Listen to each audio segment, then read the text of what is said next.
Freezing point. तो एक ऐसा टेम्परेचर जब हमारा लिक्विड सॉलिड बन जाता है उसको बोलते हैं फ्रीजिंग पॉइंट। एक ऐसा टेम्परेचर जब हमारा लिक्विड गैस बन जाता है उसको बोलते हैं बॉइलिंग पॉइंट। कॉन्सेप्ट क्लियर है गाइस। अब देखते हैं डिप्रेशन ऑफ फ्रीजिंग पॉइंट, मतलब कि माइनस में जाते हैं। अब बहुत ज्यादा प्लस में चले गए थे पिछली क्लास में, अब जाते हैं माइनस की तरफ थोड़ा। ठीक है, तो यहाँ पर आता है डेल्टा टी एफ, वहां पर था डेल्टा टीबी। यहाँ पर आता है T F not minus T F, वहां पर था TB minus TB naught. Difference क्या है ये तो आपको जब आप फॉर्मूलाज को एक साथ रखोगे और देखोगे तो आपको पता लग जाएगा। आपको एक सिंपल सा एग्जांपल देता हूं, आप इस एग्जांपल से समझ जाओ तो समझ जाओ, वरना फिर इसी एग्जांपल को रिपीटेडली सुनो तो आप पक्का ही समझ जाओगे डिफरेंस क्या होता है डेल्टा टीएफ और डेल्टा टीबी में। इस चीज को हम समझते हैं एक एग्जांपल से। मान लो हमारे पास है दो बीकर। जो हमारा पहला बीकर है उसमें हम ले लेते हैं प्योर वाटर, मतलब कि सिंपल वाटर ले लेते हैं, और जो दूसरा बीकर है हमारा उसमें हम लेते हैं वाटर विद शुगर। ठीक है, शुगर यानी कि सॉल्यूट, सॉल्यूट भी कैसा, नॉन वोलेटाइल वाला। और अब हम क्या करेंगे कि हम जो वाटर वाला है और जो वाटर विद शुगर वाला है दोनों को हम रख देंगे गैस स्टोव पे।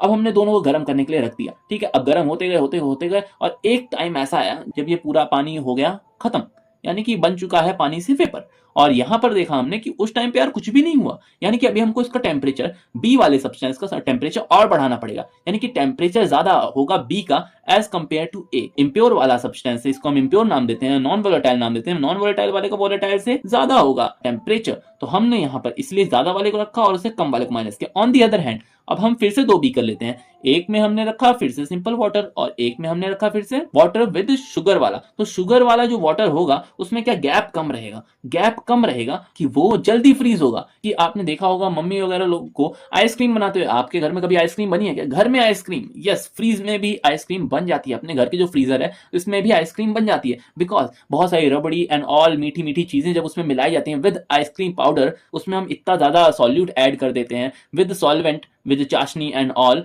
मैंने तो कभी बनाई नहीं यार, बट खाई बहुत है। तो जब हमने ये सारी चीजें जब ऐड कर देते हैं और फ्रीज में रखते हैं, एज कंपेयर टू साथ में हमने एक और बाउल रखा है जिसमें हमने वाटर रखा है सेम अमाउंट में, तो हम देखेंगे कि वाटर जो फ्रीज है उस वो थोड़ा देर में होगा, वो 0 डिग्री में होगा और ये थोड़ा पहले ही फ्रीज होना स्टार्ट कर देगा। इसलिए जो बड़ा अमाउंट होगा हमारे पास, यानी कि जो प्योर वाला अमाउंट होगा, उसको हम इम्प्योर वाले से माइनस करेंगे। ठीक है, तो इसलिए इसका फॉर्मूला होता है delta T F is equal to T F not minus T F, और उस वाले का फॉर्मूला होता है बॉइलिंग वाले का delta T B is equal to T B minus T B not. समझे क्या? अरे यार थोड़ा सा कॉन्सेप्ट अजीब है, थोड़ा टाइम लगेगा इनटेक करने में, बट जब समझ जाओगे तो समझ जाओगे। दोनों चीजें मैंने एक साथ समझाने की कोशिश की हैं, अगर आप समझ आई तो बहुत अच्छी बात है, नहीं आई तो एक बार और रिपीटेडली देखो। So delta T F is directly proportional to M and delta T F is equal to K F M. यहाँ पर के एफ क्या है? Cryoscopic constant.